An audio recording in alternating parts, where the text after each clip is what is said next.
Hi, I'm Naomi with the Naomi Butler Show. I have been researching for a while now about 5G and about EMF, which is electromagnetic fields or radiation, and their potential risks and dangers with our cell phones and other devices that we use. In this video, I'm going to give information about some of my research as well as tips for how to feel safer using your cell phone and other devices. I want you to go to your iPhone right now. Go to Settings and then General. This won't take long. And then Legal and Regulatory and then RF Exposure. And then the third paragraph down gives the warning about RF exposure. Our own cell phones are warning us about the radio frequency risks. And the reason I've done so much research about this topic is because of fighting for my life twice now with, I guess, the last 3 years, you could say, with a very rare aggressive parotid gland cancer called actinic cell carcinoma. And it's where your jaw meets your ear right here, believing that my cell phone had something to do with it.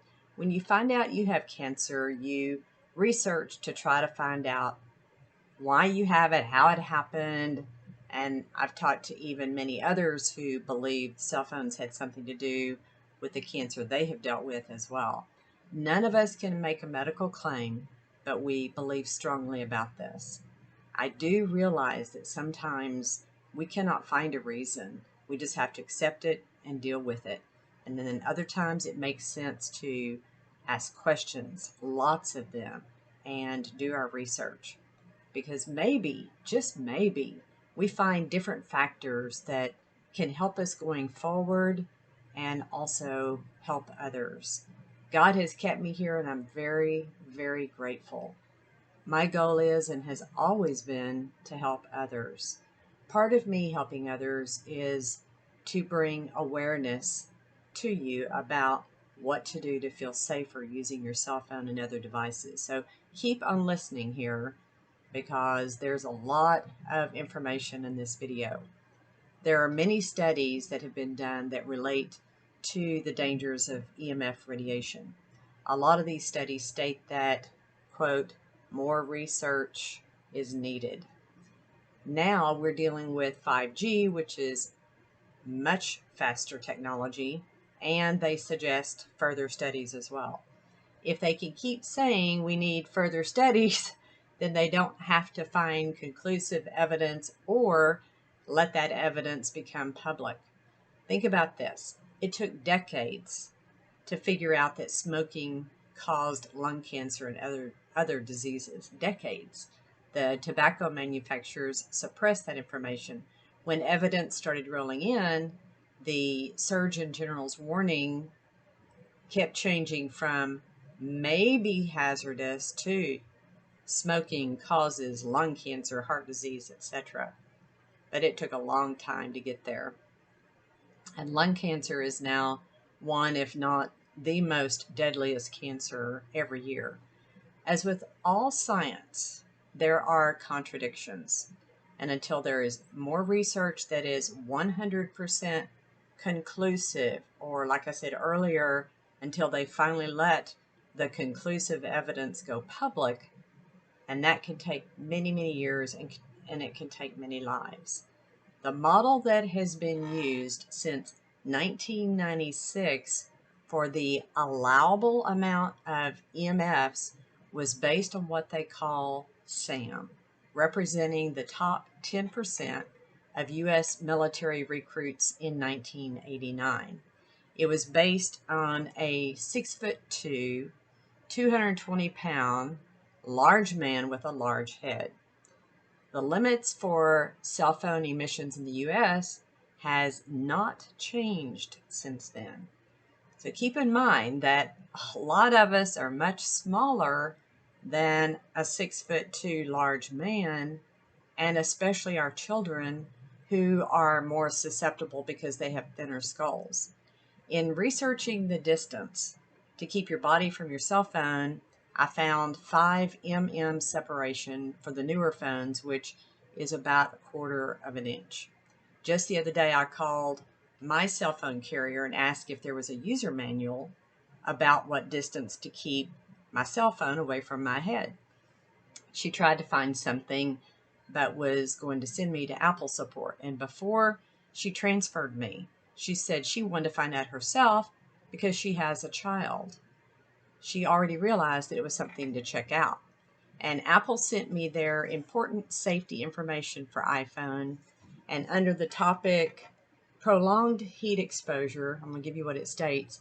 It states that they comply with required surface temperature limits defined by applicable country regulations and international and regional safety standards. It goes on to say, however, even within these limits, sustained contact with warm surfaces for long periods of time may cause discomfort or injury. Use common sense to avoid situations where your skin is in contact with the device. They said this, okay? It's power adapter or a wireless charger when it's operating or connected to a power source for long periods of time. There's a lot more in this, including maintaining a safe distance away more than 6 inches from pacemakers and defibrillators. It even states this: repetitive motion. When you perform repetitive activities such as typing, swiping, or playing games on iPhone, you may experience discomfort in your hands, arms, wrists, shoulders, neck, or other parts of your body. If you experience discomfort, stop using iPhone and consult a physician.